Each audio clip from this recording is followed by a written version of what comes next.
Desde el Centro de Noticias en Televicentro, para Honduras y el mundo, a continuación el foro líder de la televisión en Honduras. Frente a Frente, con Renato Álvarez. Frente a Frente presenta el tema del día. La carta pública de la ex rectora universitaria Julieta Castellanos despertó variedad de reacciones y puso a la ciudadanía a pensar. Tras 8 meses después, ¿dónde estamos?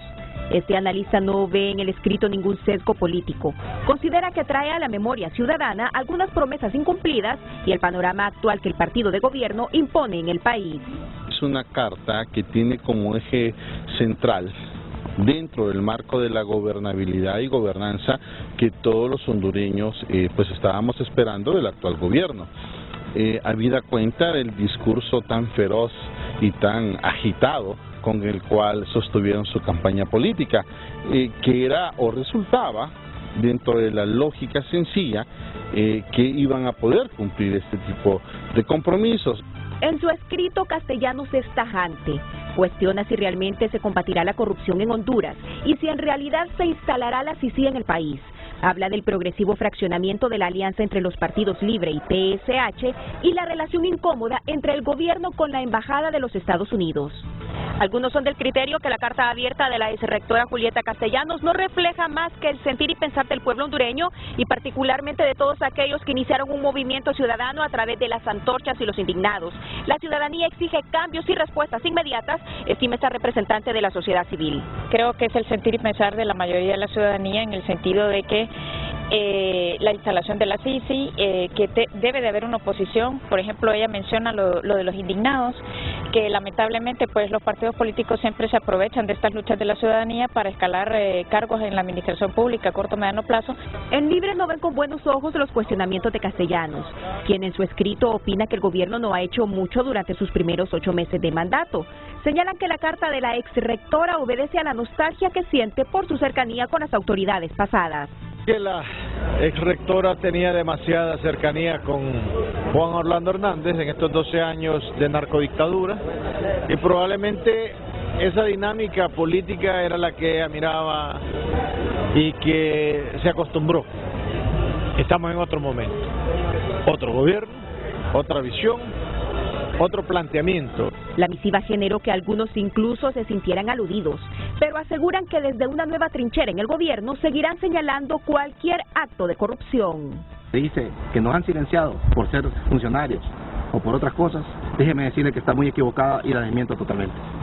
Si nosotros somos parte de este gobierno es por una lucha política, no por una lucha social. La lucha social continúa. A mí no se me dio un puesto para silenciarme y seré el primero que señalaré cualquier acto de corrupción de este gobierno, como lo he señalado en los anteriores.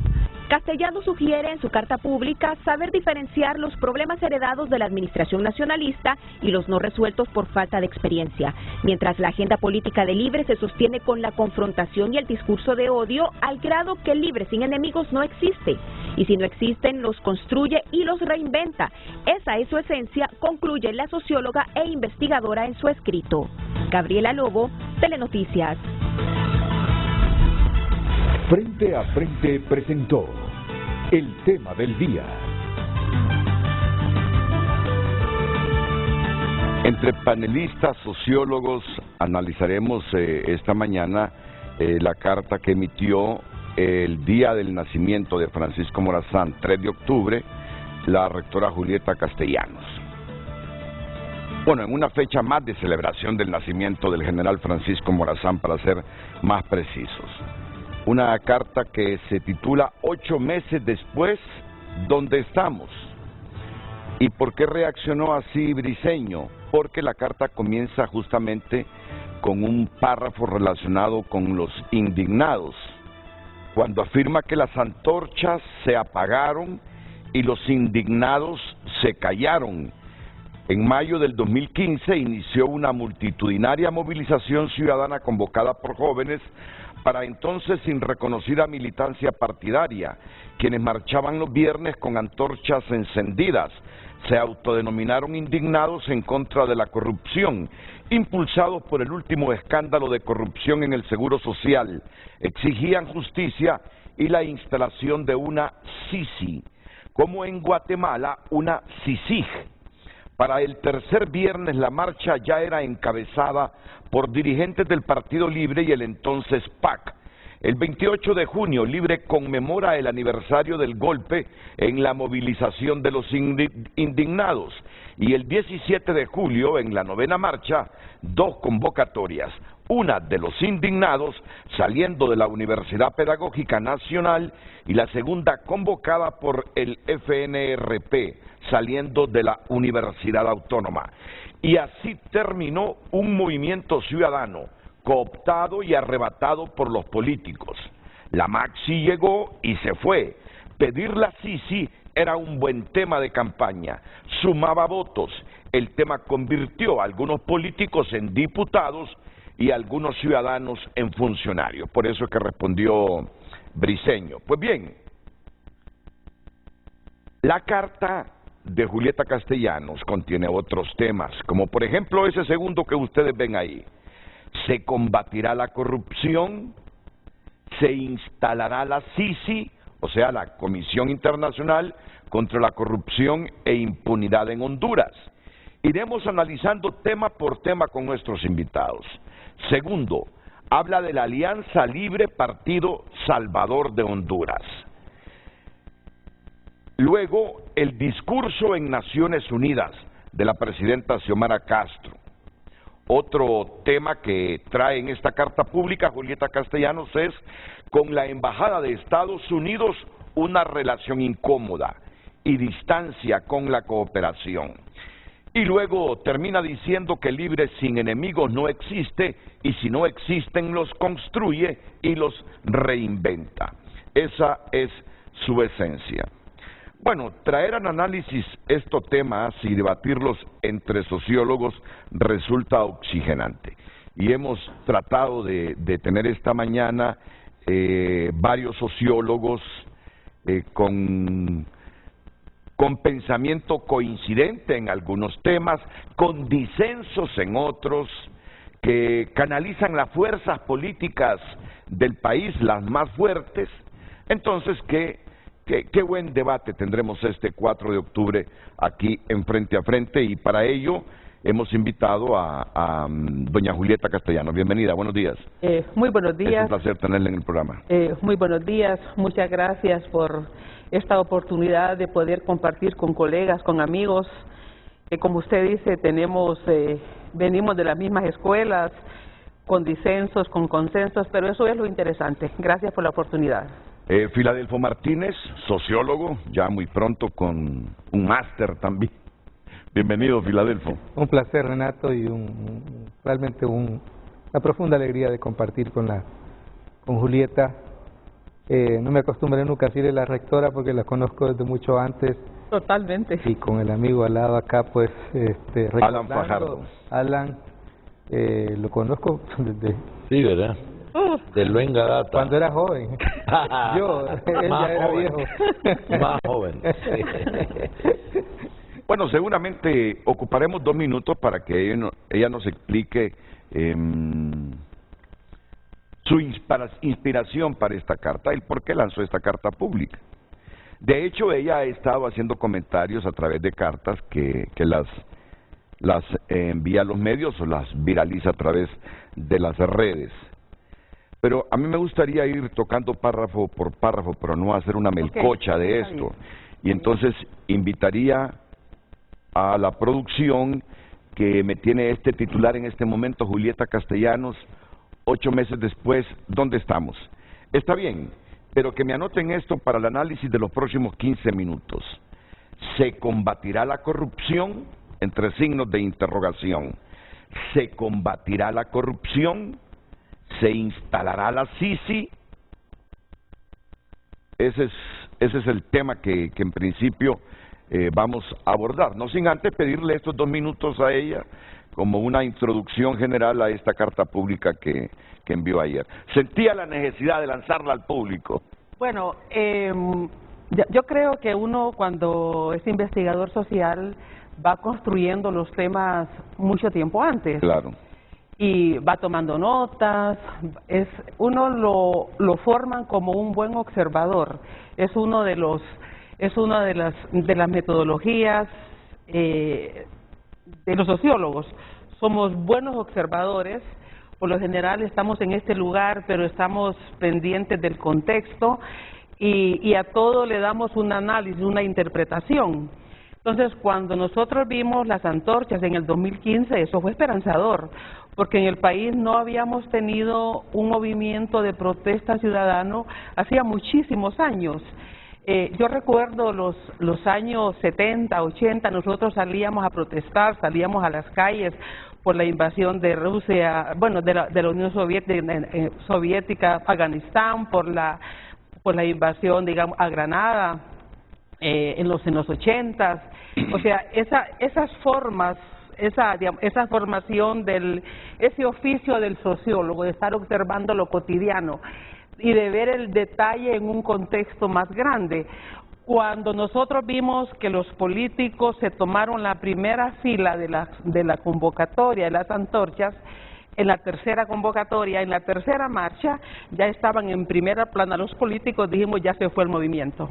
Esto ya se politizó y esto va a ir a menos.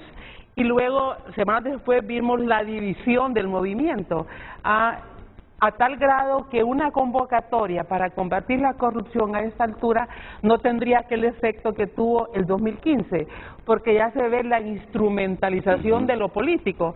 Entonces uno va construyendo esos procesos y uno ve lo difícil que es formar un movimiento social, porque esto nunca llegó a ser un movimiento social, llegó a ser una movilización social, que es diferente a un movimiento, porque un movimiento es de largo alcance. Entonces puede que se convierta en un movimiento después. Entonces uno va notando, va recordando las fechas, y ahora pues que tenemos mucho más acceso a información virtual, podemos construir más fácil esos procesos.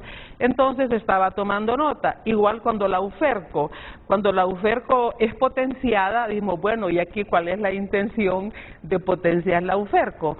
Luego empezamos a oír el discurso, pues si la UFERCO es tan fuerte, no va a ser necesario que venga la CICIG. Dijimos, por aquí va a ir entonces. Esto ya nos apuntaba a que los políticos nos iban dando un discurso ya más débil con la CICIG. Entonces, las antorchas se debilitan, nos ofrecen una CICIG. Ahora nos dicen que con una UFERCO potenciada ya la CICIG ya no va a ser necesaria, por aquí se va a ir. Y luego empezamos a ver, bueno, pero el fiscal Santo dijo que él para poder trabajar necesita que le deroguen estas leyes y no pasa nada en el Congreso. Entonces, así somos los sociólogos, por eso es que siempre estamos cuestionando. El sociólogo no se conforma con lo que le dicen, no asimila el discurso de primera fuente, no repite al día siguiente lo que dice un político, porque lo somete todo a duda. O sea, uno somete todo a la duda metodológica. O sea, no nos forman como conformistas, como creyentes, no nos forman o no nos formaban dogmáticos. Nos han formado como ve la sociedad en movimiento, en cambio. Por eso no somos de los que creemos en lo pétreo, en lo que nunca cambia, porque precisamente nuestra ciencia surge de un proceso revolucionario en Europa. Entonces, nosotros somos formados con ese concepto de cambio social, de movimiento, de estructuras que se mueven, que no son eternas, y también con el tema del poder. Entonces, cuando nosotros vemos, aquí hay un elemento de poder, cuando a la UFERCO la potencia no es así nomás, aquí quieren tener un brazo dentro del Ministerio Público, de tener más confianza para hacer ciertas cosas. Y mire que la UFERCO es la que dice que digamos que FOPRIDE está imposibilitada de poder participar por X y S cosas. Entonces uno va viendo esos juegos y como decimos popularmente, no se queda con la primera versión, sino que todo lo somete a la duda, a la disección analítica, que puede que uno ponga elementos que no son necesariamente así o no. Y vamos a ver si con esta pregunta que quiero que aparezca en pantalla en este momento, ¿se instalará la Sisi? Vamos a ver si aquí todos los sociólogos ponen en duda la instalación de la Comisión Internacional contra la Corrupción y la Impunidad. Estamos claros con su mensaje.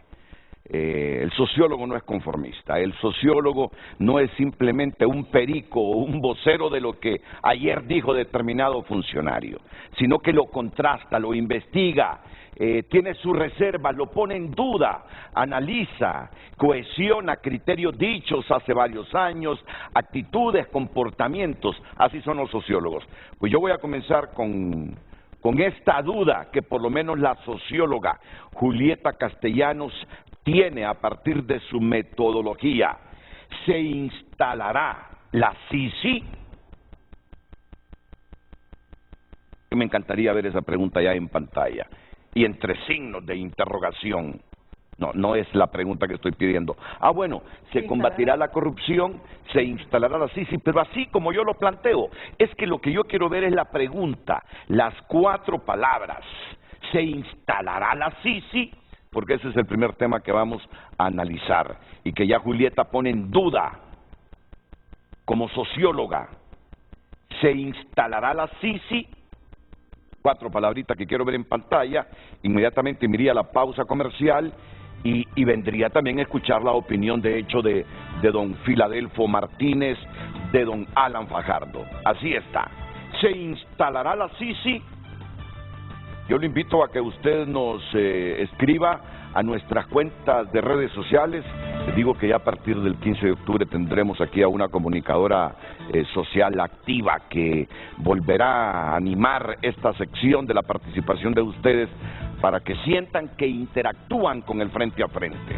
Así que primero la pausa comercial y luego nuestro sociólogo Julieta Castellanos, Filadelfo Martínez y Alan Fajardo responde a esta pregunta con dudas de Julieta Castellanos.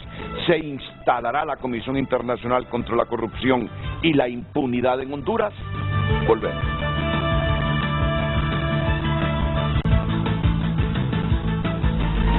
Hoy en Tu Nota es presentado por Banco de Occidente. Sueñe, planifique y ahorre. Hágalo en grande con Banco de Occidente.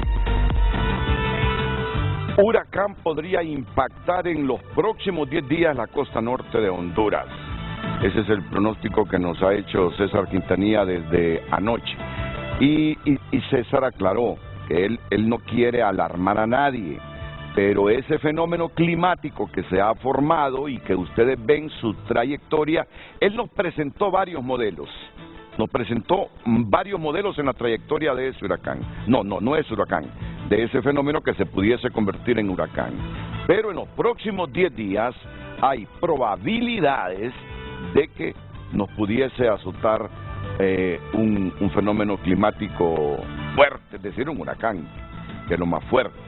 Hay depresiones, hay tormentas tropicales que luego se convierten en huracanes que comienzan con disturbios y va toda esa cadena porque las aguas en esta región del Atlántico hondureño, por gracias a Dios, tienen temperaturas altas en este momento, lo que favorece la formación de los huracanes. Así que, por lo menos, concienciémonos, estemos alertas. No está de más que nos vayamos preparando por si acaso, y estoy seguro que Copeco y las autoridades con tiempo nos van a decir prepárense, porque la trayectoria de este fenómeno viene para Honduras. Pues ahí está el titular, el principal titular de Tu Nota hoy: huracán podría impactar en los próximos 10 días a la costa norte de Honduras. Sectores reaccionan a favor y en contra de carta publicada por Julieta Castellanos. Comisión Interamericana de Derechos Humanos condena a Honduras por la ejecución del sindicalista Herminio Lleras. Otra condena contra el Estado. Y quiero leer los titulares de esta columna de la derecha. Sugieren a familiares de fallecidos en la Napo demandar al Estado ante la Comisión Interamericana de Derechos Humanos.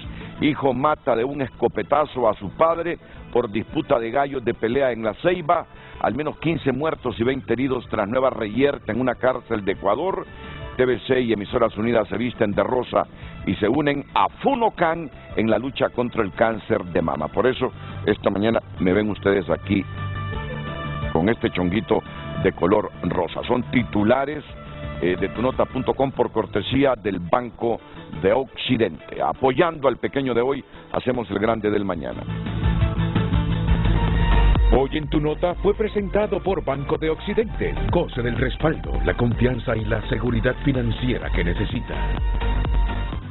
Miren, yo quiero alternar, que tenga la misma participación doña Julieta como Filadelfo y como Alan Fajardo, para que luego no me digan, solo Julieta habló y no hablamos nosotros. Entonces vamos a hacer así. Vamos a irnos primero con el comentario de ella sobre la pregunta que dejé planteada, o ella misma dice en el escrito, ¿se instalará la Sisi? Y los comentarios que vamos a escuchar serán de Alan y de don Filadelfo Martínez. ¿Y qué piensa Julieta Castellanos sobre este asunto, o sobre estas dos preguntas, si se combatirá la corrupción o se instalará la Sisi? Dice que al fiscal Luis Santos le trasladaron el problema, homologaron su cargo al de fiscal general y debe dar resultados. Convencido que no puede por los pactos de impunidad, ha pedido a los diputados que deroguen el decreto 116/2019, ley especial para la gestión, administración y liquidación de fondos públicos. Ese es el decreto 116/2019. Decreto 57/2020, interpretación del Código Procesal Penal y la Ley Especial contra Lavado de Activos. Decreto 93/2021, reforma al Código Penal, y el Decreto 116/2019, ley que limita las funciones del Ministerio Público. Los diputados no escuchan al fiscal Santos. El tema no les interesa. Sobre la Sisi, el memorándum respuesta que el gobierno envió a la ONU otorga menos facultades de las que tuvo la Maxi.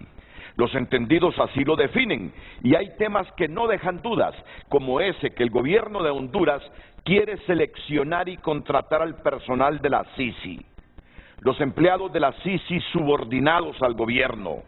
La presidenta Castro no ha informado de su reunión con el secretario general de la ONU. Si tuviera buenas noticias, ya lo sabríamos. Lo ofrecido en campaña es inferior a lo planteado ahora, que son poder, y las voces pro Sisi se han debilitado o han desaparecido. Bueno, Julieta deja aquí manifiesta su duda sobre la instalación de la Comisión Internacional contra la Corrupción y la Impunidad. Yo, como no soy sociólogo, solo reflexiono que se están tardando con la instalación de la Sisi. Yo sé que tienen que dialogar con la ONU, pero miren, cuando hay voluntad, cuando fue promesa y hay voluntad, las cosas se hacen más rápido.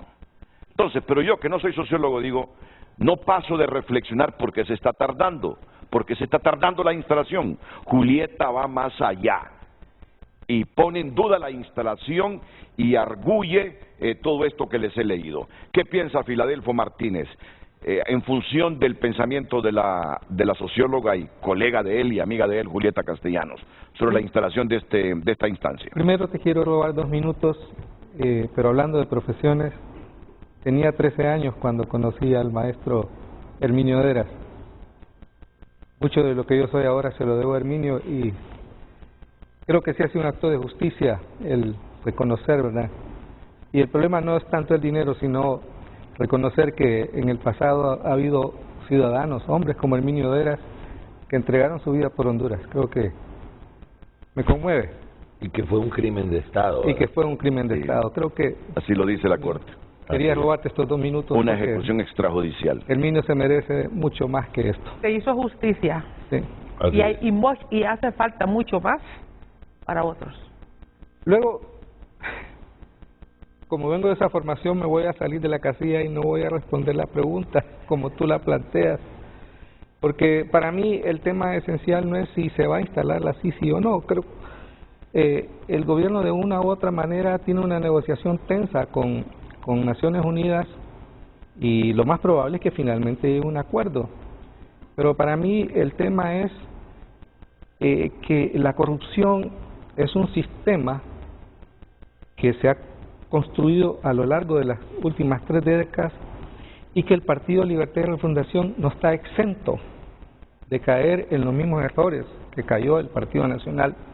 Están todas las condiciones para que cualquier funcionario público, sobre todo por la inexperiencia, ¿verdad?, sobre todo por el excesivo clientelismo político que hay en la constitución del aparato gubernamental, el riesgo de que el libre se vea afectado por fenómenos es altísimo. Entonces, para mí la pregunta es, si viene una Sisi, va a ser una Sisi que se va a enfocar en perseguir a los cachurecos, narcodictadores, corruptos y todos los epítetos que aparecen por ahí, o va a ser una Sisi que va a combatir actos de corrupción de gobiernos pasados, pero también va a contribuir a prevenir la corrupción en este gobierno, que creo que es fundamental. Creo que una cosa que el gobierno debe trabajar es para asegurarse que no le ocurra lo que le está ocurriendo al Partido Nacional. Y ahí yo creo que es parte de las tensiones que hay, ¿verdad?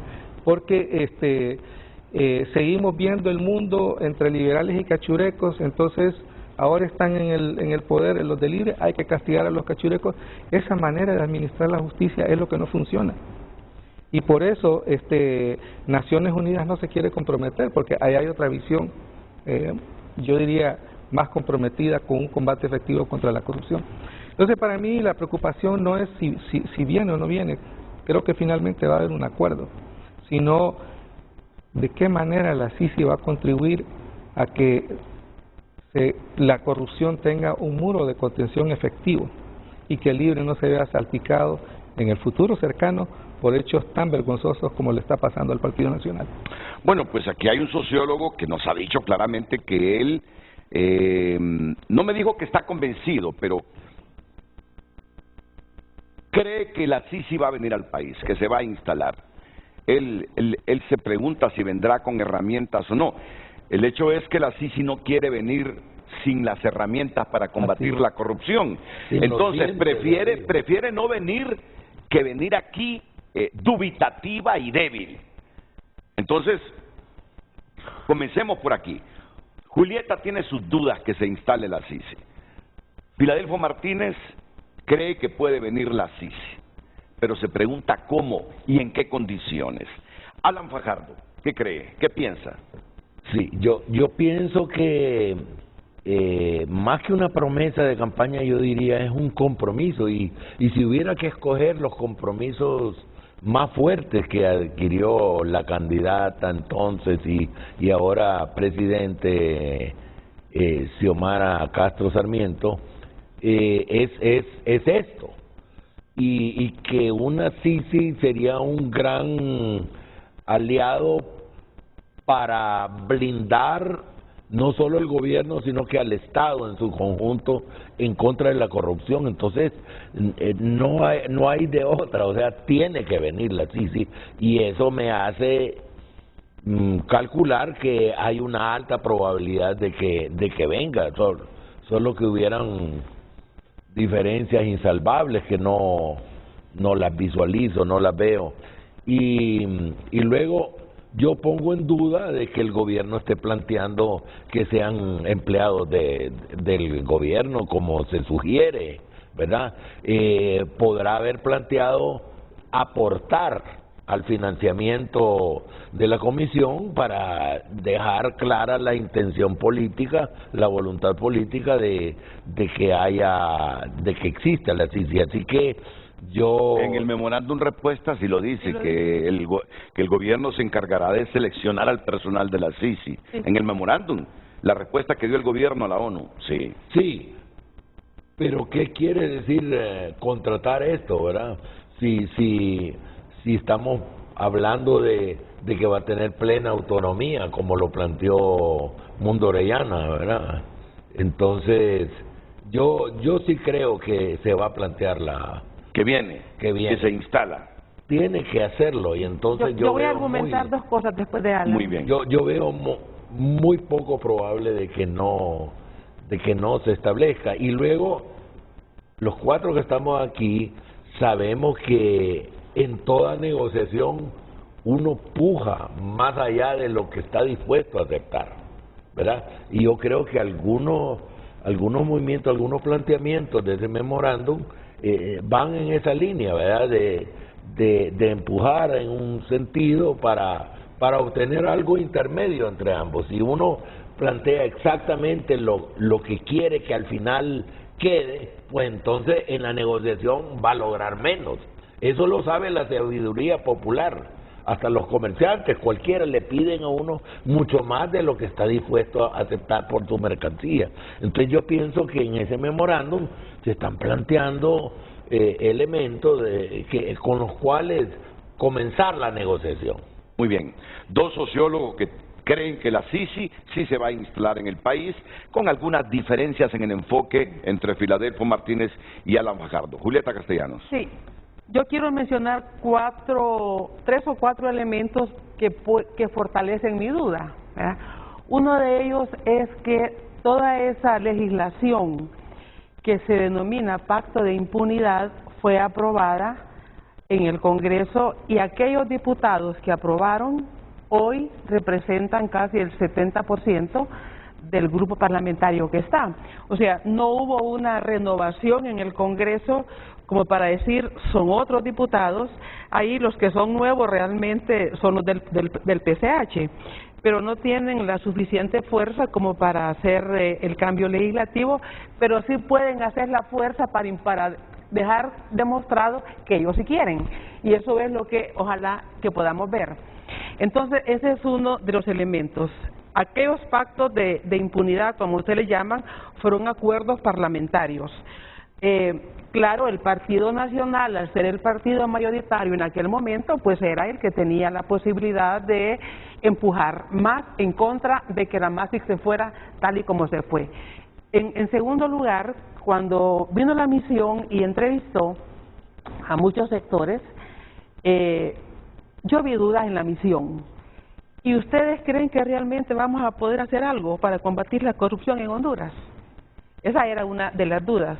¿Ustedes creen que haya voluntad? Y esa elección de la presidencia del Congreso, ¿cómo la ven? Entonces, sí tenían dudas razonables de que una misión que viniera pudiese combatir la corrupción en esa estructura legislativa que está montada y que no ha habido voluntad para desmontarla.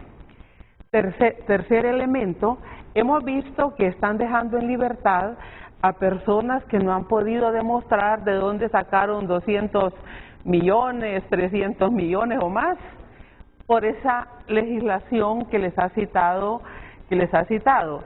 Hemos visto que no pueden investigar funcionarios recién salidos por ese decreto que les pide que deroguen el fiscal Santos, y que ya el fiscal general, el Ministerio Público también lo había dicho, que le han trasladado al Tribunal Superior de Cuentas la gestión administrativa por 5 años, cuando sabemos las debilidades que tiene el Tribunal Superior de Cuentas, que quien quiere que lo auditen tiene que darles el dinero para que paguen los auditores. Así es el Tribunal Superior de Cuentas. Y luego el memorándum de respuesta. Ahí sí habla de que el gobierno de Honduras selecciona y contrata. Es más, hay un párrafo que yo no me refiero a él porque no es mi especialidad, pero habla del régimen de inmunidades, ¿verdad?, de los funcionarios. Uno se pregunta, ¿van a venir funcionarios internacionales contratados por el gobierno de Honduras a investigar un tema tan sensible y quedar expuestos sin seguridad? No sé si la inmunidad hasta dónde los va, digamos, a proteger. Y están viendo lo que ha pasado en Guatemala con los exfiscales que están en el exilio en Washington, digamos, viviendo en un sótano, ¿verdad? Porque no es que son funcionarios de algún organismo allá, otros están en Costa Rica con organizaciones amigas que les dan consultorías para que sobrevivan. Ese es el futuro de quienes investigan la corrupción en Centroamérica. se van a venir a arriesgar si no tienen realmente el nombramiento y el estatus de un funcionario internacional. Entonces, cuando uno ve que el gobierno, pero además les dice que en la primera fase, que va a ser como de 2 años, va a ser para un diagnóstico de lo que hay que hacer para combatir la corrupción. Si ya los diagnósticos están hechos, ya la MASIC dejó dicho que leyes se aprueben para combatir la corrupción, que leyes deroguen, la colaboración efectiva, que tampoco la han aprobado, etcétera. Eso por un lado. Y por otro, y con esto cierro, digamos, el tema de dos años para combatir la corrupción y lo que aprobó este Congreso en enero, que dejó libre a personas que estaban enjuiciadas desde el 2007 y 2008, ¿cómo queda? Entonces, o es que creen que la gente no piensa que va a decir, bueno, pero aquellos, los que salieron no era por la cuarta urna, por los fondos que se ocuparon para la cuarta urna, fue por aquel escándalo de corrupción que en Miami, que en Estados Unidos sí metieron presos a unos por digamos, la Tignol, con lo de Hondutel. Entonces no es así nomás que la gente ve. Entonces, uno lo que ve son escenarios. Con esos elementos que le he planteado, si eso no se desmonta, el escenario yo lo miro más complejo, por todas las dudas que esto genera de una voluntad realmente política. Que ahora nos digan que si la FERPO está fortalecida, pues una CICI tal vez ni sea necesario. Nosotros vimos esos argumentos. Nos estaban preparando para decir, bueno, pueda que no venga. Esos son los elementos sobre los cuales yo hago la pregunta. Y por eso no digo que no va a venir. Sino que tiene sus dudas. Sí, sino que tiene sus dudas. ¿Irá a venir? Porque yo digo, bueno, ¿y un organismo internacional se va a arriesgar a perder prestigio la ONU a cuenta de que para combatir la corrupción en un país con las redes que hay en el país es más fácil que lo hagan un internacional porque tiene su familia afuera, su familia no está en riesgo, él está solo, está con carro blindado, está con seguridad y se va, termina y se va. Un nacional aquí no investiga la corrupción porque las familias se la pueden asesinar, lo asesinan a él, el Estado no le da seguridad, por eso es que no actúan. No actúan porque el Estado no protege al funcionario que investiga la corrupción y tenemos fiscales asesinados. El fiscal de oro. Al fiscal de oro. Entonces, por eso es que los internacionales, no es que uno no crea en los nacionales, no, si creemos que hay buenos abogados, pero esos abogados buenos no les da protección el Estado, no protege a sus familias. En cambio, el que viene de afuera, su familia está en Chile, está en Argentina, está donde está, pero aquí está solo. Y él vive en un apartamento, no camina, no anda en la calle, anda en carro blindado, está protegido, termina y se va. Bueno, ella ha sido muy clara.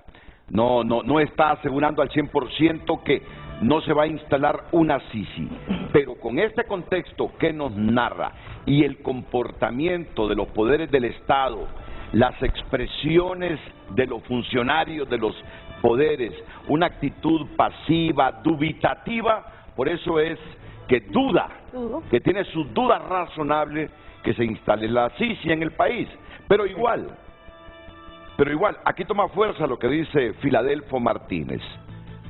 ¿Para qué quiere el país una CICI light si llega a venir una CICI a Honduras? No tiene sentido, y yo quiero también aquí, porque dialogando ayer con muchos amigos me dicen, ¿y qué le pasa a Julieta?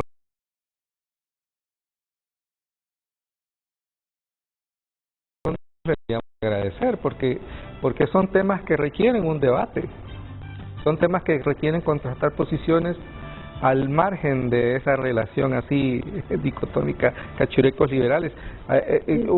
Los problemas que tenemos los hondureños no se resuelven entre liberales y cachurecos, se requiere de una visión que incluya diversidad de opiniones. Y el tema de la corrupción es uno de ellos. Y ella plantea muy claramente las dificultades que tenemos. Por eso necesitamos de la cooperación internacional, ¿verdad? Y creo que hay que abogar porque la CICI venga. Por eso es que para mí la pregunta es sino más bien obligar al gobierno a que cumpla con su promesa.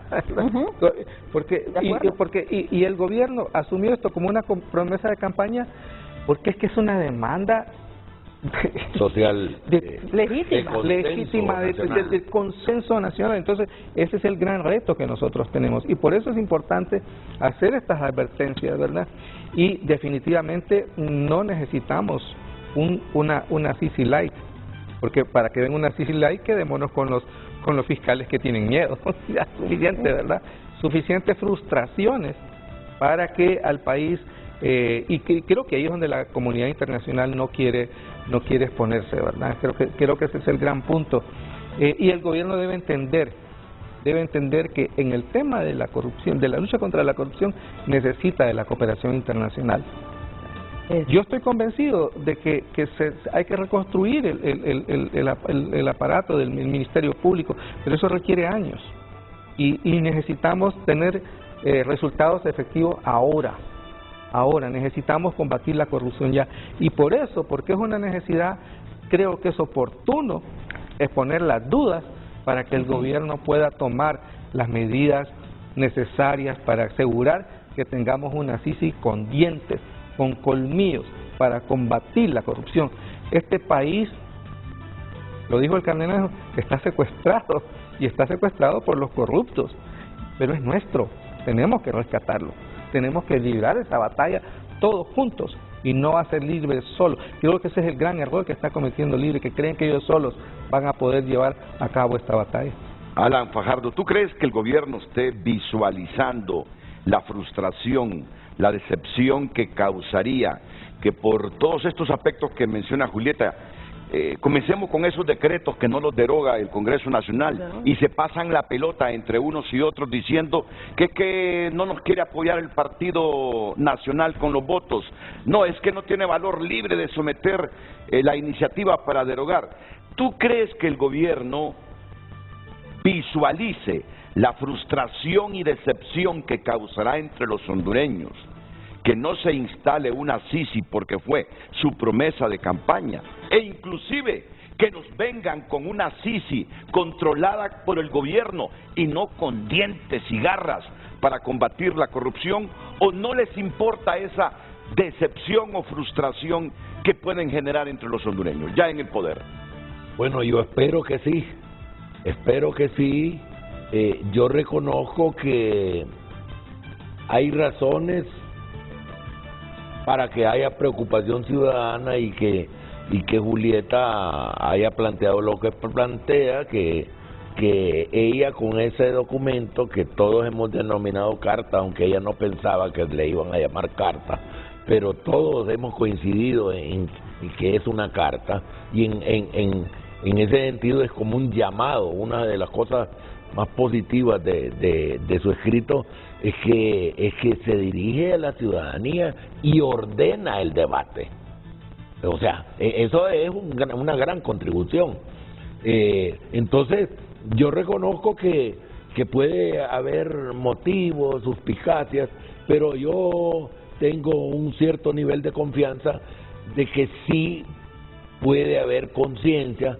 En general el príncipe, como le llamó Maquiavelo y como llaman los politólogos, el gobierno, el liderazgo del gobierno tiene el peligro de no darse plena conciencia de lo que significaría, pero que el no cumplimiento de este compromiso de campaña, pero yo pienso que está negociando, está planteando su baza, su apuesta para lograr una comisión, como dijimos unánimemente cuando calificábamos a la Maxi, de que tiene que tener dientes. El principal defecto de la Maxi era que no tenía dientes, no tenía posibilidades de impulsar juicios, etcétera. Y entonces una CICI, una eventual CICI, tiene que tener, como hemos coincidido todos, esos dientes. Y yo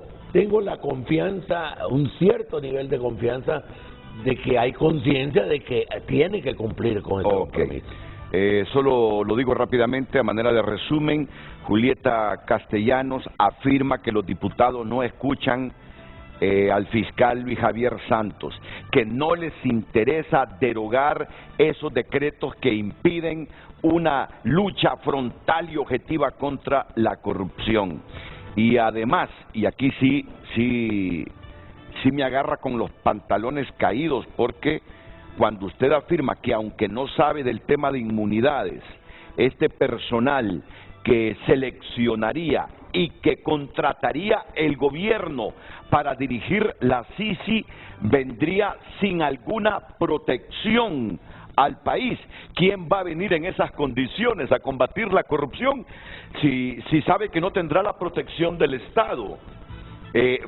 ¿Dónde figura eso? ¿En el memorándum de entendimiento? Esa es una de las temas que hay dudas, porque cuando se dice el gobierno seleccionará y contratará, entonces en ese sentido tendría que contratarlo bajo el régimen nacional de contratación.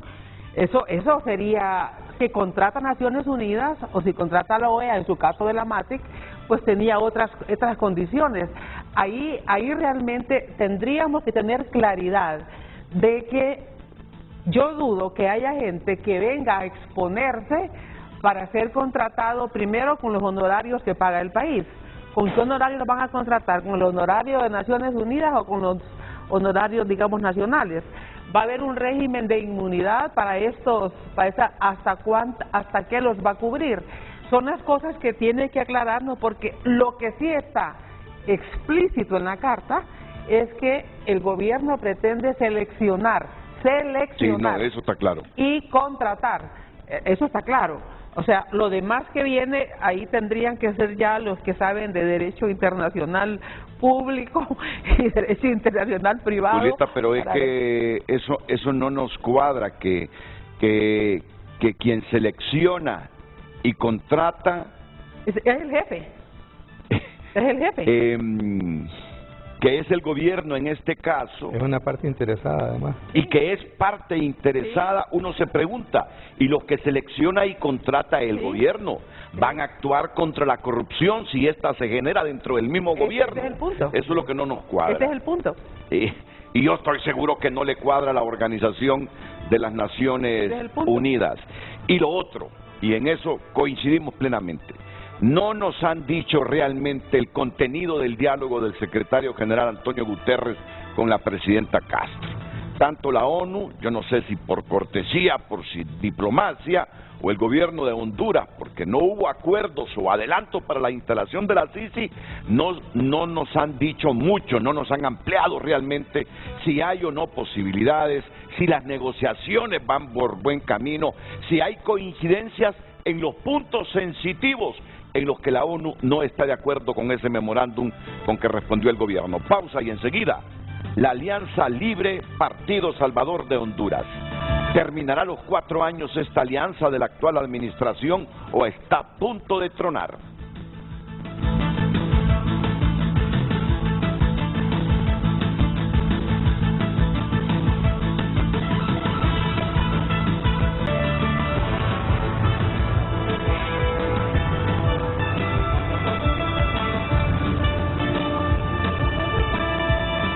Vamos con este puntito, la Alianza Libre Partido Salvador de Honduras. Este es el comentario de Julieta Castellanos, que lo voy a leer así rápidamente para que... bueno, hay que activar esta tableta de nuevo, aquí está el problema, si se me activa a tiempo, si no, que tengamos una opción, vea ahí... bueno, ya se me activó, gracias a Dios. Vamos a ver, muy bien. La Alianza Libre Partido Salvador de Honduras. Desde enero de 2022 la alianza provocó en Libre un frente interno, negociado pero no resuelto. También sus colectivos han sido hostiles con el Partido Salvador de Honduras.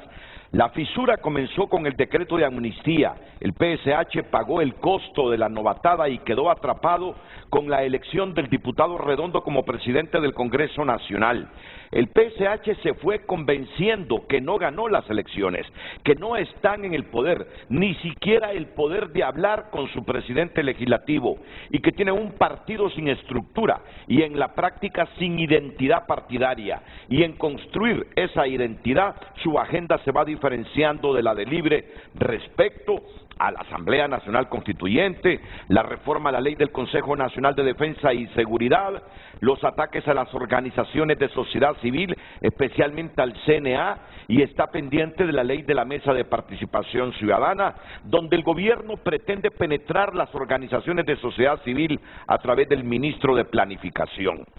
La disputa pública entre el coordinador de Libre y el presidente del Partido Salvador de Honduras pareciera ser la última etapa del ciclo. Libre sabe que ya no cuenta a ciegas con los 9 votos del PSH y el diputado Redondo, solo como está, pierde importancia frente a Libre, y para sostenerse en el cargo tiene que subordinarse más todavía. Libre se debilita en el Congreso. 51 no es igual a 60, y viene un año clave, la elección de 15 magistrados de la Corte Suprema de Justicia y el fiscal general. Los tropiezos legislativos de Libre le han frenado en el avance del control institucional para su agenda política, lo que no impide que camine por otras rutas para cumplir los compromisos frente a su electorado, especialmente con el más radical. Para el PSH puede ser tiempo de crecer si construye una agenda parlamentaria que mantenga y recoja ese voto ciudadano e independiente que aspira a la construcción democrática y al Estado de Derecho. Aquí Julieta no es tan contundente porque no sé si no era de su interés decir en el comentario si se romperá o no esta alianza para ella, como si dejó establecidas las dudas en el párrafo anterior sobre la instalación de la Sisi. Pero lo que rescato aquí, entre muchas cosas, es que siento que la agenda de Libre ya no es muy coincidente con la del Partido Salvador de Honduras, o a la inversa, la agenda del PSH ya no coincide mucho con la agenda del Partido Libertad y Refundación. Yo creo que Libre empezó creyendo que contaba con el PSH para todo, y siento que hubo inclusive un irrespeto en esta última parte, porque digamos que el decreto de amnistía estaban con todo el entusiasmo, pero con aquella experiencia, cuando Libre trata de introducir el decreto para la reforma a la ley del Consejo Nacional de Seguridad y Defensa, y ni siquiera lo compartió con sus socios parlamentarios, ahí los irrespetó. Por otro lado, Libre, a mi juicio, está atrapado por el sector más radical, así como Zelaya estuvo atrapado con el sector más radical en el 2009. Cuando nosotros entrevistamos en la Comisión de la Verdad lo que pasó ese día jueves en la Casa de Gobierno, el 2009, y que Zelaya, después de reunirse con el ministro de Defensa y con el señor Romeo Vázquez, y decide que no se va a aplicar la consulta el domingo, y baja a decirles a Salón Morazán, le va a decir: no hacemos la consulta, las Fuerzas Armadas nos van a acompañar. El ministro de Defensa le dijo que habiendo sido fiscal general, no iba a las Fuerzas Armadas a acompañar una consulta después que la Corte Suprema había dicho que era ilegal. Entonces, él baja al salón presidencial, y quienes lo obligan a la consulta es el sector más radical. A nosotros nos dio testimonio César Han, nos dio testimonio Marvin Barahona, que le dijeron: mire, presidente, si no hay cuarta urna, aquí la sangre va a correr. Y como ya pasaron 10 años, y 10 años era el tiempo que estaba el tema bajo custodia, ya puedo decirlo. Entonces, aquel sector radical, entonces el presidente Zelaya, de esa reunión en el Salón Morazán, que baja las gradas decidido que no haya consulta, sube las gradas y decide destituir a Romeo. Y ahí al tren se le puso todo el acelerador para lo que pasó el día 28. Entonces, ahorita Libre está atrapado con el sector más radical, el sector de izquierda que yo llamo, digamos, otoñal, aquella izquierda que se forma a los años 60, 70, que dijo, este es el momento, y si no es ahora, ¿cuándo va a ser? Porque ya ganamos.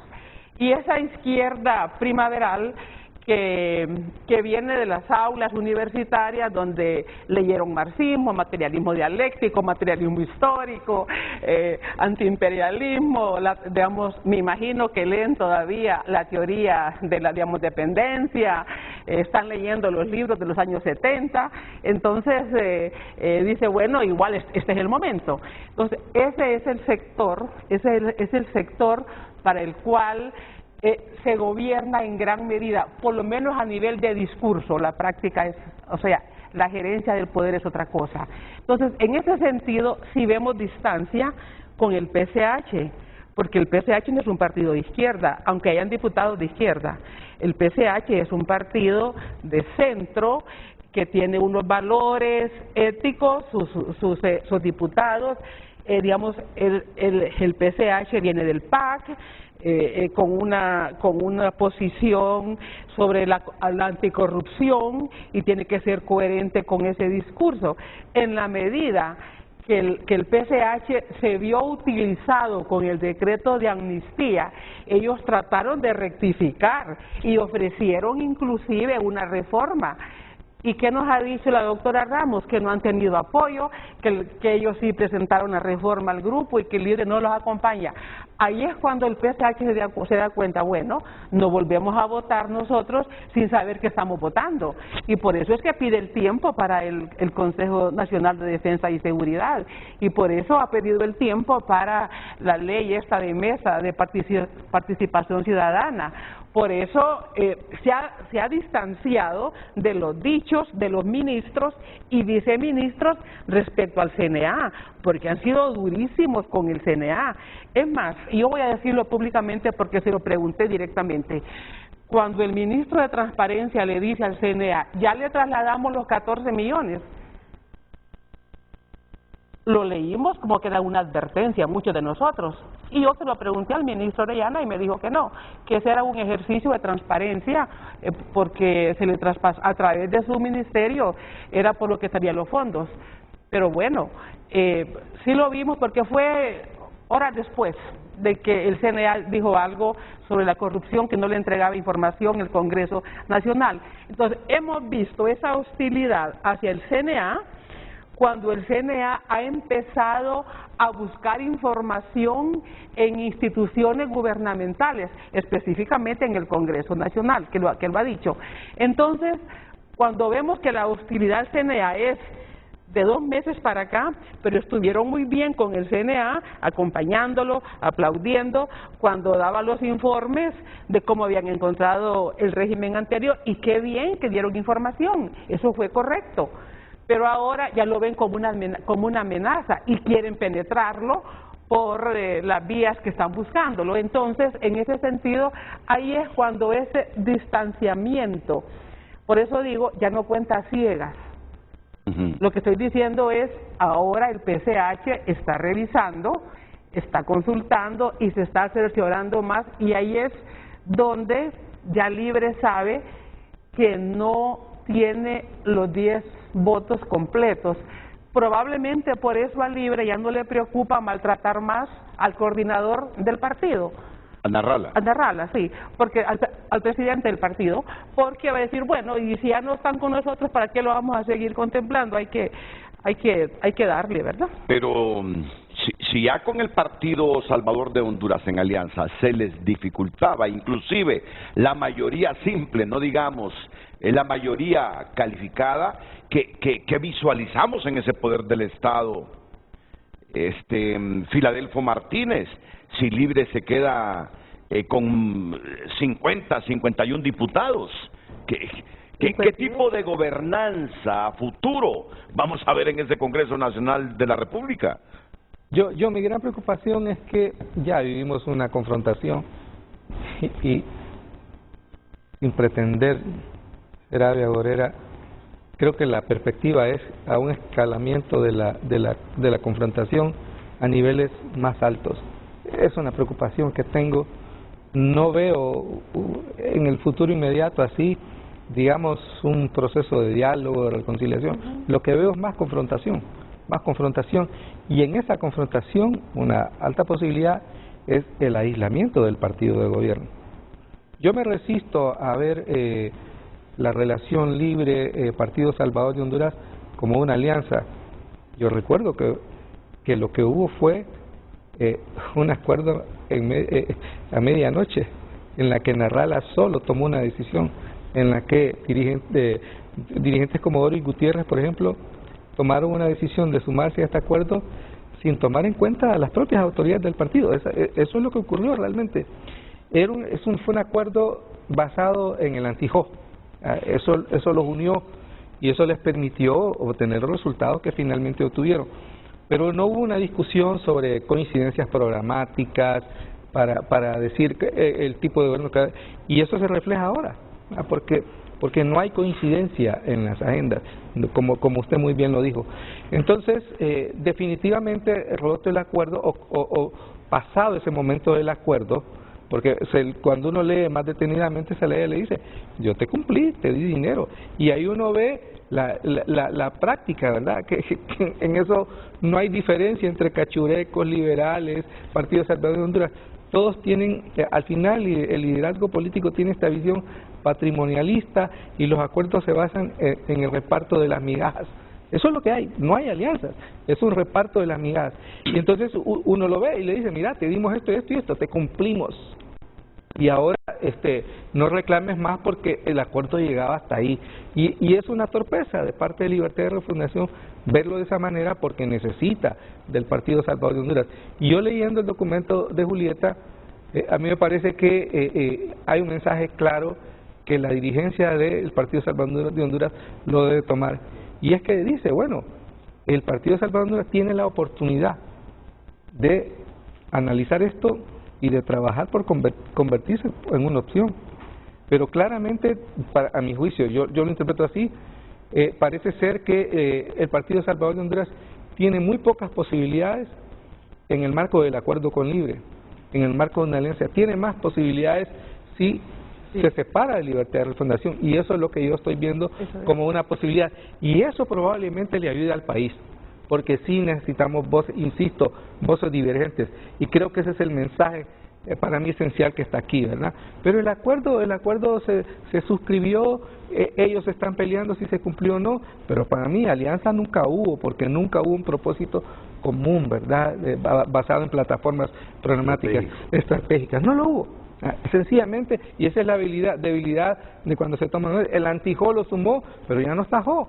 Entonces, pero fue una tradición hondureña. Es una tradición, exactamente. No es algo nuevo del Libre. Por eso mismo, porque entonces lo que estamos viendo es parte de cómo se gestiona la política en Honduras. Entonces, por eso no hay que hacerse ilusiones, ¿verdad? Y hay que ver.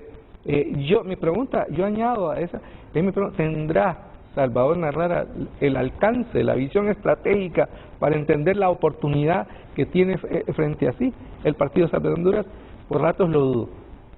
Bueno, tú nos dejas con ese comentario una arista preocupante, que crees que la crisis va en una espiral de crecimiento. Y recuerda lo que tenemos enfrente, la elección de una Corte Suprema de acuerdo, yo coincido. de justicia. Entonces, a mí me preocupa, más allá del futuro del Partido Salvador de Honduras, que al final solo es un partido en el espectro político hondureño, me preocupa la gobernabilidad de Honduras a raíz del rompimiento de esta alianza y de la manera como quedará conformado el Congreso Nacional de cara a la elección de los próximos 15 magistrados de la Corte Suprema de Justicia. ¿Lograrán consensuar? ¿Lograrán coincidir en quiénes deben ser los próximos 15 magistrados? Después de Alan, yo voy a Muy bien, hacer un comentario. Sí, yo pienso que el valor del documento, la carta abierta que parece de Julieta y la posición que sostiene Filadelfo, es que ayuda a prevenir el el riesgo estratégico mayor que puede tener Libre y la presidenta Xiomara y el equipo de ella, donde descuella Mel Zelaya, que es caer en lo que un autor estadounidense que es psicólogo social, que se llama Irving Janis o Irving Janey, no sé cómo se pronuncia, que es el groupthink o pensamiento de grupo, que sucedió en Estados Unidos, en el gobierno de Estados Unidos, con relación a la guerra de Vietnam y a la crisis de los misiles en Cuba, que es que se produce una patología en el proceso de toma de decisiones, porque están solo viéndose a sí mismos y no consultan ni le ponen atención a los llamados como el que plantea Julieta, posiciones como la de Filadelfo, que contradicen o ponen en tela de juicio. Y yo creo que el potencial enemigo más grande que tiene este gobierno está internamente, en caer en ese pensamiento de grupo, y que debieran de ver el valor de posiciones divergentes o dubitativas como la que plantea Julieta. Y yo albergo la esperanza, porque sé que por lo menos uno de las voces que escucha, por ejemplo, Mel Zelaya, sí tiene claro ese peligro, esa luz roja de la posibilidad del groupthink, del pensamiento de grupo, de solo ver las opiniones de ellos mismos. Sí. Y entonces es valioso que en un programa como este se plantee lo que se está planteando acá. Pero como digo, albergo cierto nivel de esperanza de que eso no se va a producir. Porque si solo escuchás tus opiniones y dirigís el país con tus opiniones y querés forzar las decisiones de país sin el consenso y solo con tus opiniones, vas a hacer estallar el país, que es lo que se quiere evitar. Y yo me pregunto... Pero ese es eso ha ocurrido y tiende a ocurrir en todos los gobiernos del mundo. Ok, pero uno dice... En Putin ahora, de que, por ejemplo, ¿verdad? Solo escucharse a sí mismo. De aquí a enero de 2023, ¿habrá madurado ese Congreso para generar consensos en función del reto más cerca que tenemos, que es la elección de la próxima Corte Suprema? Digamos, yo miro tres cosas, al menos tres cosas.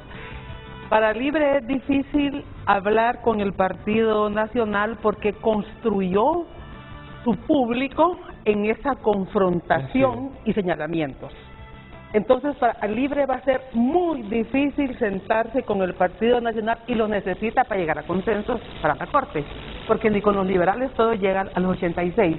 Pero ¿cómo se sienta el presidente del Libre a hablar con el partido de la narcodictadura y que le siguen dando todavía? Porque vaya, si hubieran dejado el discurso, y ahí es donde yo digo discurso de odio, si hubieran dejado ese discurso, porque ya se fue el presidente para Nueva York, ya es otra gente, aunque no otra gente precisamente, pero bueno, tenemos que hablar con ellos y tenemos que movernos un poco en el discurso. No lo ha hecho. ¿Cómo justifica? Pero es una exageración eso de odio. ¿Cómo se justifica ante su público más radical que ahora se va a sentar con el Partido Nacional? Es muy difícil. Con el Partido Liberal, que algunos llaman hermanos separados, ¿verdad? Puede tener intención Libre de sentarse, pero no todo el sector liberal tiene una coincidencia con Libre. Entonces, ahí tampoco, no los ha maltratado, pero de los liberales hacia Libre también tienen reservas. Entonces, ese es un escenario. El otro escenario es que Libre, para llegar a consensos, tendría que moverse de su posición más de acuerdo con los grupos de extrema izquierda, otoñal y primaveral. Tendría que moverse un poco más a la izquierda, al centro. Al centro. O sea, dejar la izquierda radical y moverse un poco más. Pero eso le crea internamente un frente. Le crea internamente un frente porque este grupo cree que tiene todo el poder y que debe negociar, pero además hay que recordar, es un grupo que está formado a lograr todo a la fuerza, ¿ya? Y el coordinador del Libre lo ha dicho. Yo aquí tengo todos los videos donde el presidente Zelaya llamaba, hay que tomar el poder, y una vez hay que armar la gente. Eso fue las enseñanzas del Libre. Armar la gente. Sí, te voy a pasar los videos. Te voy a pasar el video. Dice, ustedes experiencia personal. Ustedes creen que con tweet vamos a ganar el poder. Aquí hay que armar 400 hombres, estar dispuestos a morir. Así lo dijo el presidente Zelaya. Yo no sé si es que ustedes no ven los videos, ¿verdad? Pero yo los guardo todos. Pero yo lo que sé es que de Olancho y de Colón había gente que planteaba que tenía los fierros y, bueno, no sé. Me los contenía.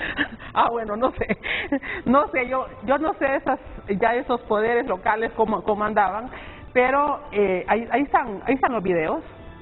Me imagino que en algún momento se los van a sacar. Pero en ese sentido, ¿cómo se mueve el Partido Libre? ¿Cómo se desplaza un poco para lograr consensos? Se enfrentaría a estos grupos muy radicales. Inclusive cuando nosotros vimos la escena cuando el diputado Tomé se lanza a golpear en el Congreso, mire, uno solo recuerda las elecciones en la universidad. Se fueron con los mismos vicios gangsteriles, porque aquí hay una cosa, la clase política nuestra es una clase política con prácticas mafiosas, ¿verdad? Del tropiezo, de la extorsión, porque la extorsión no solamente es sacar dinero. Hay otras formas de forzar voluntades. De forzar voluntades. Entonces, aquí no tenemos una cultura política democrática. Hay una gran ausencia de demócratas. Cuando nosotros vemos inclusive, y yo siempre leo las cosas que pasan en Costa Rica. Con Alan venimos de la misma escuela de sociología de Costa Rica, y uno esos afectos los mantiene con el país donde vive. Y yo miro que 7 expresidentes hacen un llamado en Costa Rica, presidentes de diferentes partidos, hacen un llamado al país y plantean ahí la ruta que el país necesita seguir. Liberación y la unidad, le llaman ellos. Sí, entonces uno dice, qué orfandad la nuestra. Aquí los expresidentes tuvieron esa enorme honor y responsabilidad de dirigir el país, y los que no están tratando de dañarlo más o aprovecharse más, están callados. Uno ve en Costa Rica que sacan unas cartas públicas haciendo llamados a la nación. Entonces, aquí tenemos ausencia de demócratas. Por eso yo coincido con ese riesgo, y el temor es que vaya... Con el riesgo de que crezca la confrontación. Y un Libre desesperado, si no tiene el poder para hacer las cosas por la vía legal, la vía de la institucionalidad, y como manda la ley, ¿cuál va a ser la reacción? Yo solo recuerdo aquella tarde de junio, cuando el presidente Zelaya se subió a un bus y fue a sacar las papeletas electorales a la Fuerza Aérea. Si no hubiera sido por la prudencia esa tarde de los oficiales que estaban ahí en el portón y lo dejaron entrar, si no lo dejan entrar, yo no sé cuál hubiera sido esa tarde para nosotros en Tegucigalpa. Yo era rector en esos días, y eso fue una tarde para nosotros sumamente tensa, pensando que los estudiantes podían estar en riesgo. Empezamos a sacarlos por edificios. Llamamos a cada decano que fueran sacando a los estudiantes de los edificios y cerrando clases para que en la noche ya estuviera la universidad libre. Entonces, en ese sentido, uno dice, si Libre siente que va perdiendo su capacidad de colocarse Porque lo que nunca han entendido ellos es que tienen un porcentaje de poder, no tienen todo el poder. Eso es lo que Libre todavía sigue creyendo que pueden hacer, que pueden avanzar con su agenda política y no tienen todos los votos para hacerlo. Desconociendo a los otros. Desconociendo a los otros. Y ese es el riesgo. Si Libre sigue con ese sector más radical, que es el primer anillo de poder, y parece que sí es el primer anillo de poder, y los sectores más moderados, la izquierda académica, la izquierda más moderada, está fuera de esas digamos, decisiones. Cuando vemos quién mueve los tweets, quién mueve los mensajes, quién mueve todo eso, yo asumiría por los contenidos que no es el sector de una izquierda académica, madura, reflexiva, consciente de la época en que vive. Cuando yo leo los discursos y todo, yo me acuerdo de los años 70. Es que este momento es súper culminante en el programa. ¿Y dónde está ubicado Mel en este momento histórico donde usted dice hay fuerzas de izquierda moderadas de Libre que están atrapadas? ¿Dónde está ubicado Mel? ¿Hacia dónde ala y corre Mel en Libre? Bueno, yo no, probablemente como observadora externa, lo que uno ve es en cierta forma, dejar hacer al sector más radical, dejarlo hacer. Porque yo creo que ellos entienden de que si le ponen freno a ese sector, ese mismo sector les va a crear problemas. Y tenerlos contentos, tenerlos satisfechos. Por eso no paran los colectivos, no los paran. Mire, es una barbaridad que viendo lo que vemos, el partido no asuma ninguna postura sobre esos colectivos, porque si los frenan, se les revuelven más. Igual con el sector más radical que está en el poder. Entonces, si les dicen, mira, no escribas ese tweet, ¿verdad? Cuando le dicen a Gabriela, son unos vividores que han vivido eso, ¿verdad? Mire, es un maltrato. Pero sería diferente si lo escribe un militante a que lo escriba un funcionario. Porque el funcionario es parte de una estructura de poder. El militante puede decir lo que quiera. Si contra mí escribe un militante, un activista, pero cuando escribe un funcionario, uno dice, esto lo permite el partido, para mí eso es importante, lo permite la autoridad. ¿Hacia dónde camina Honduras a raíz de esa situación interna entre los moderados y los radicales de Libertad y Refundación? Yo creo que el esfuerzo que hace Libre puede ser de conservarlos a todos, pero vienen momentos decisivos, siempre, en todo partido viene un momento decidido, es por quién yo me decanto, ¿verdad? Entonces, en el momento cuando se decantan por algún grupo, los otros quedan, y esos 9 grupos de Libre tienen un nivel de complejidad. Yo creo que vivimos un momento de incertidumbre, ¿verdad? Incluso para Mel Zelaya. Y para mí es que hay una fórmula muy peligrosa, ¿verdad? Porque hay primero esa posibilidad, pero también hay una fuerte dosis de resentimiento, ¿verdad? Yo creo que el expresidente Zelaya no termina de superar lo del golpe de Estado, y uno lo ve en todos los discursos. Hay un resentimiento contra la élite que dio el golpe de Estado, entonces vemos también esa confrontación, ¿verdad? Entonces se pierde porque yo coincido que el país necesita refundarse, yo coincido con eso, pero la refundación no puede basarse en el resentimiento, en el odio, tiene que basarse en eso, y esa para mí es la gran debilidad, que cuando usted habla de esos círculos, entonces los círculos más cercanos al poder atizan ese resentimiento, ¿verdad? Y ese es el grave peligro que nosotros enfrentamos, ¿verdad? Porque yo converso y hay funcionarios del gobierno efectivamente moderados que quieren gobernar, pero que están lejos de las decisiones fundamentales. Yo no estoy de acuerdo con eso porque creo que Mel tiene un pensamiento estratégico y él comprende que aún con los costos personales, familiares, políticos que tuvo el golpe de Estado, libre, y ellos como familia de políticos que hay que aceptar que eso existe en Estados Unidos, veamos a los Clinton, por ejemplo, no tendrían la envergadura que tienen si no hubiera habido golpe de Estado. En una visión estratégica, el golpe de Estado le ayudó al bloque progresista hondureño.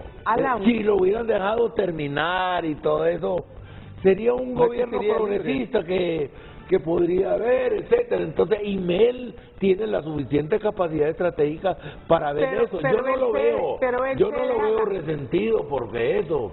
Él le hace un análisis bastante ponderado de eso y además, por conversaciones personales y todo, yo veo la enorme conciencia que él tiene de que no tiene el poder. Yo recuerdo una vez que estábamos en su casa hablando y dice, estábamos solo los dos conversando y me dice, ahora que estamos en el poder, y como para decirlo en hondureño, pegó un brecazo, reflexionó un segundo, o cerca del poder, dice, ¿verdad? Porque ningún gobierno tiene el poder. Exacto, los círculos. Mira, le voy a contar un episodio. El lunes de la última semana de junio del golpe, el presidente Zelaya llamó a Hugo Lorenz y le dijo,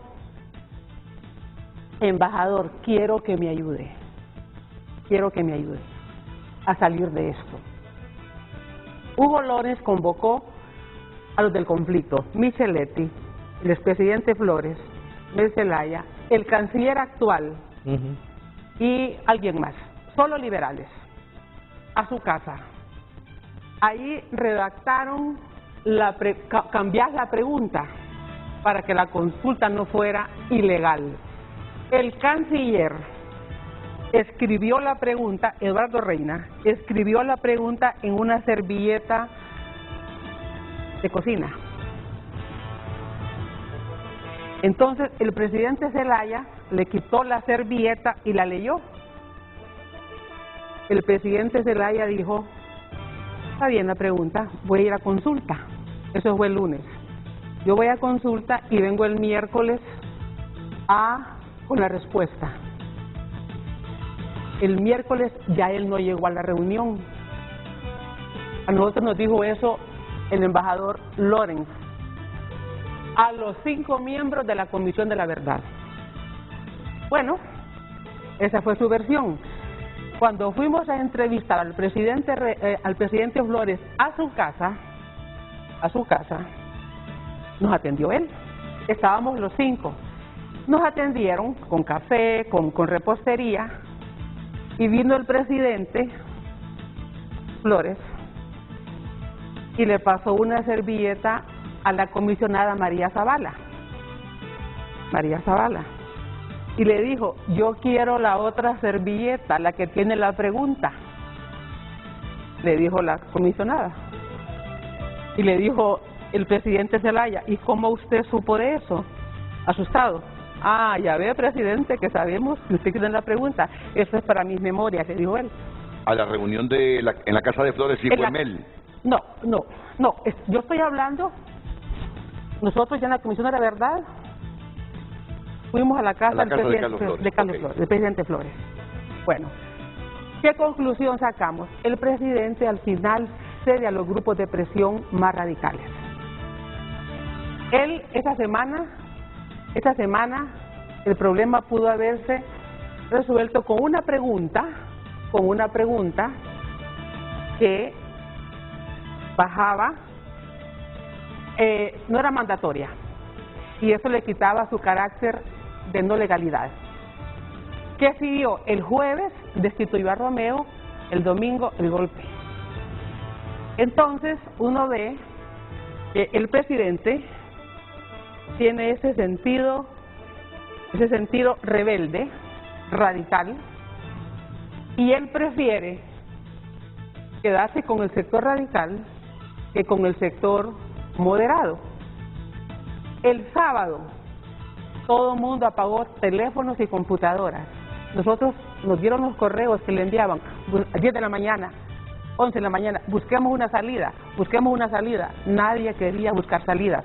Y ese es el escenario, Entonces, yo creo que en este sentido, yo coincido en que puede irse con la elección de la Corte y eso puede haber un escenario de mayor confrontación. Ahora yo les pregunto, y en esta situación interna de Libre, la presidenta Castro no tiene ningún peso en el sentido de de contrarrestar, decir, ella quiere gobernanza y gobernabilidad, a ella le conviene un país con gobernabilidad, tener gobernanza en función de cumplir sus objetivos y promesas de campaña. Yo me pregunto cuando los escucho hablar, no tiene ningún peso la presidenta dentro de Libre que contrarreste los extremos, sabiendo que los extremos le pueden impedir cumplir con todos los objetivos prometidos en campaña. Sí, que lo más lógico es preguntarse eso.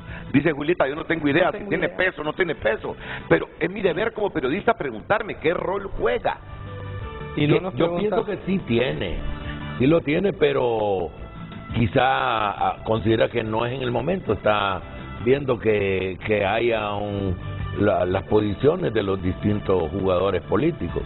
Se le revuelven los más radicales también. Pero de todas maneras hemos concentrado nuestra discusión en el partido de gobierno. Pero hay que decir que esa derecha, para no salirme, que le dio el golpe de Estado a Mel, se mueve. Claro. Se está moviendo ahora. Es poder también. Y es un poder que igual, ahí también hay círculos radicales que cada vez se están hastiando de lo que pasa, y entonces es que tenemos que ver, ¿verdad?, que la violencia requiere fundamentalmente dos actores, y solo hemos visto el gobierno, pero yo quiero llamar la atención, porque veo cómo grupos ligados a la derecha se mueven y cada vez más se radicalizan. Y ahí entonces para mí esa es la gran preocupación, por eso hablo de un escalonamiento, porque no solo es lo que hace Libre, no solo es en ese sentido el Partido Salvador de Honduras o los líderes no cuentan, son otros grupos que se mueven orientados en qué y hacia qué, hacia guardar sus privilegios, acortar, porque consideran que así como van las cosas, Libre se convierte en una amenaza, como lo vieron en 2009. Para mí ese es el gran peligro que tenemos ahora. Sí, yo coincido, lo único es que quien gobierna quiere tener sus objetivos y sacarlos. Así es. O sea, en ese sentido, cuando uno tiene un cargo, uno no quiere fracasar, ¿verdad? Uno quiere ir con su agenda y sacarlo. Y por eso la pregunta, o sea, ya se espera que los partidos de oposición tengan su proyecto claro. O sea, ¿cómo Libre va con 50 votos y con 10 que digamos que tiene más con la alianza? ¿Cómo Libre puede remontar a un grupo con los cuales ellos quieren impulsar su agenda? Miren, cuando uno escucha a los otros presidentes de América Latina, yo escucho a Petro, escucho a los demás, no han declarado que Colombia es un estado socialista. Eso no se declara por un decreto. Nosotros sabemos que eso son estructuras que con un concepto, detrás de un concepto, de una categoría, hay una estructura, y en este caso de poder del Estado, ¿verdad? Entonces cuando uno dice Estado socialista, ya no, o sea, pero eso complace a los que creen que eso es así, ¿verdad? Sí, a los primaverales, ¿verdad? Eso complace. Nosotros somos otoñales, ¿verdad? Le voy a pedir, por favor, que ya en estos últimos minutos se sujeten estrictamente a la moderación, porque he atrasado las pausas comerciales, ¿verdad? Okay. Y yo les digo, 1 minuto es 1 minuto. Okay. Si les digo 2 minutos, 2 minutos, con todo respeto. Porque si no, fracaso en la moderación. Estamos en un buen diálogo con los amigos. Vamos a la pausa.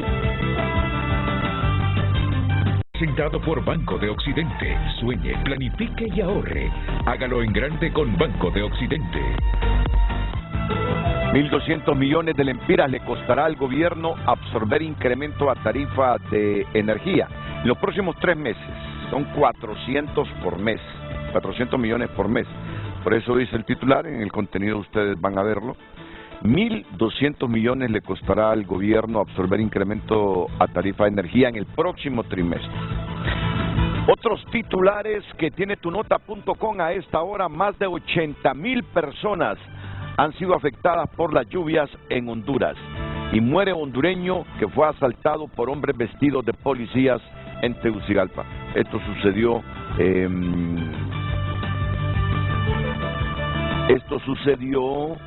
en Las Colinas. Vamos a ver qué dice. Se trata del señor Wilson Rivera, de 45 años, quien supuestamente había solicitado un préstamo para ampliar su negocio dentro de la Universidad Pedagógica Nacional Francisco Morazán. Escuché que andaba con 1 millón de lempiras en su carro, y aquí están vinculando a la policía en este caso, sí, en este caso. Bueno, son algunos de los titulares. Si quiere conocer usted más detalles, pues le sugiero que entre a tunota.com. Titulares por cortesía del Banco de Occidente. Apoyando al pequeño de hoy, hacemos el grande del mañana. Hoy en Tu Nota fue presentado por Banco de Occidente. Goce del respaldo, la confianza y la seguridad financiera que necesita.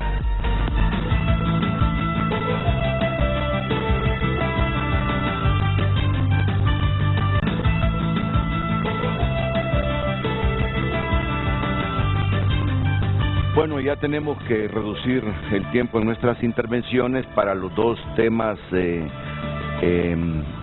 la carta pública de la socióloga Julieta Castellanos, el discurso de la presidenta Castro en Naciones Unidas, y con la embajada de Estados Unidos una relación incómoda y distancia con la cooperación. Pero miren que esto es lo que yo no entiendo.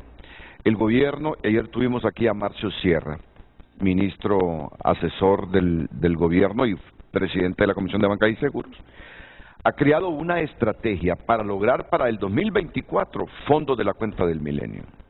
Y en esta visita que hizo la presidenta Castro a Nueva York, fue Marcio Sierra y se reunieron con personeros importantes de la cuenta del milenio, del Banco Mundial.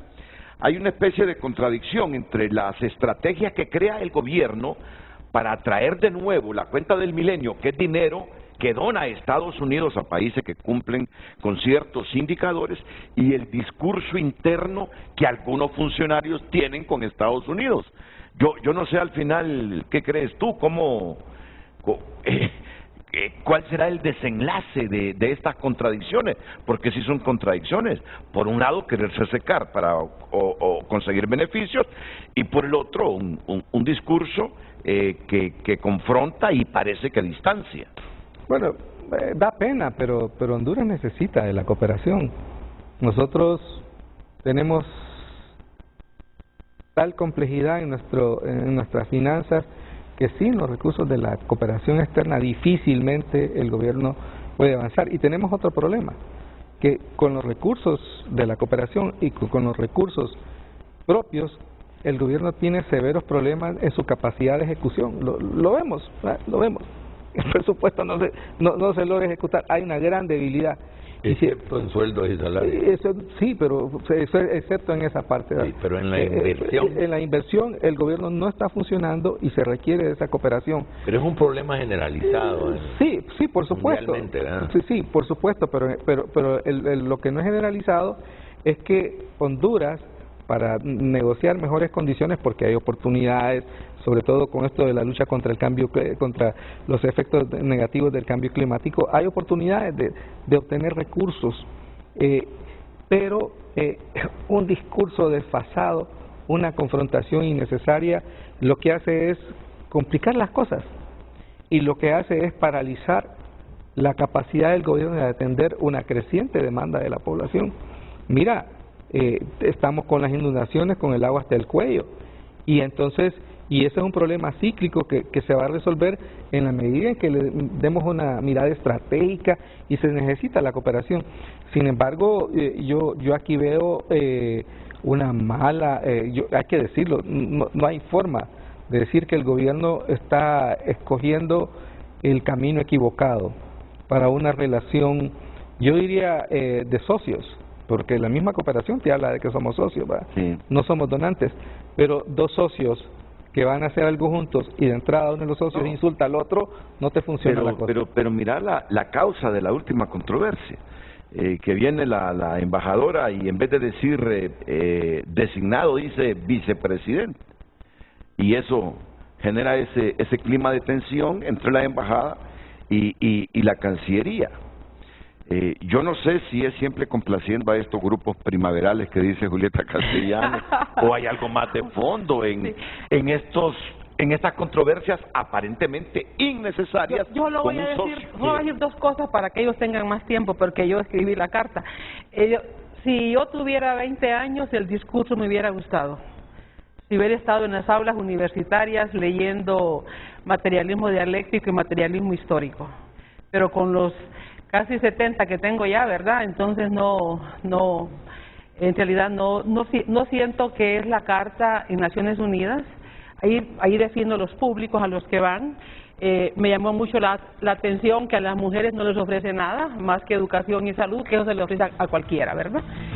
Sobre la relación con la cooperación, estaba buscando un tuit del ministro, Ricardo Salgado, si lo encuentro ahí voy a enviárselos, donde dicen: pocos entienden lo que es el imperio, venir aquí y ver la indiferencia.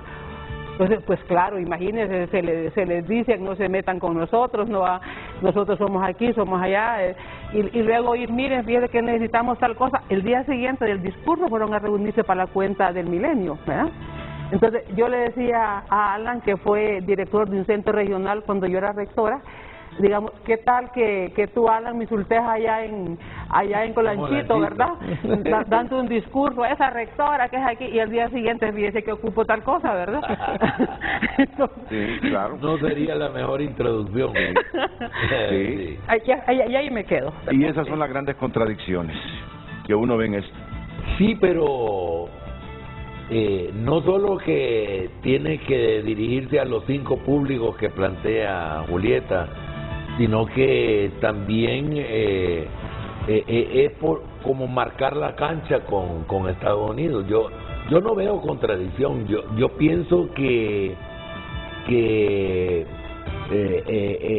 está bien que el gobierno marque la cancha en el que va a jugar, pero se tiene que sentar con Estados Unidos y se da, quizás no llamar un matrimonio, pero una relación de conveniencia de ambas partes.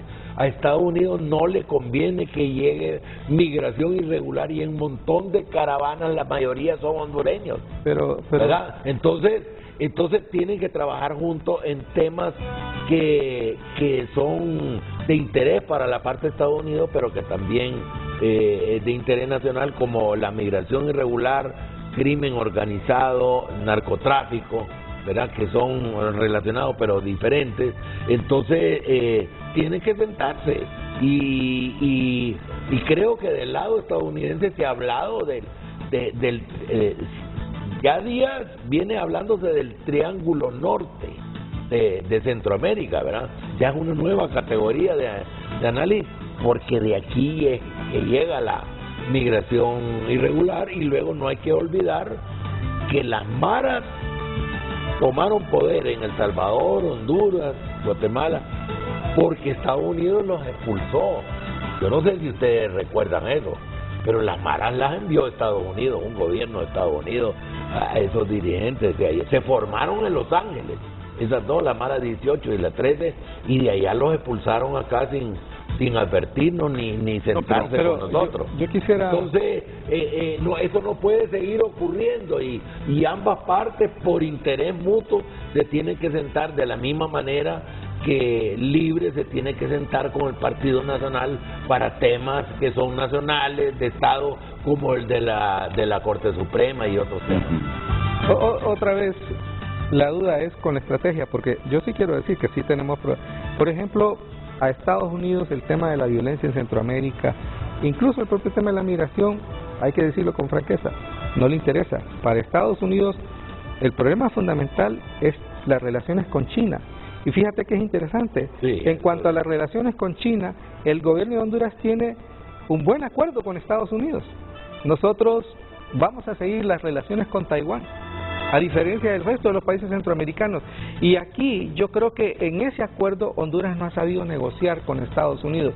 Y entonces lo que vemos es ese pataleo externo. Y por eso digo, para mí es una forma ingenua de poder negociar, pero sí se requiere una relación de respeto y de socios con Estados Unidos.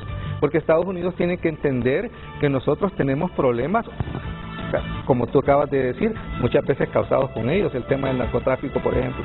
Sí, yo quiero plantear... Ok, 30 segundos. 30.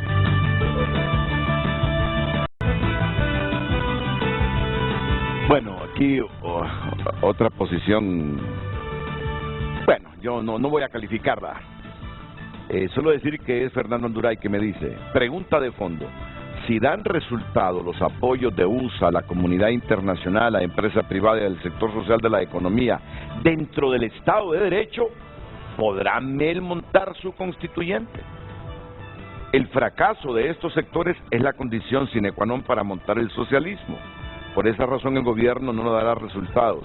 Todo lo tiene que desestabilizar. Bueno, ¿cuál socialismo? Honduray, el planteamiento Fernando. Congelado. Y termino con esto, Andrés Pavón, que me dice, entre centenares de mensajes, pero son los primerizos que me he encontrado, porque los han escrito en el último minuto. La presidenta Castro tiene 2 cancilleres, Reina y Héctor Zelaya. El segundo lo veremos en unos días llevando el mensaje de conciliación a la embajada americana.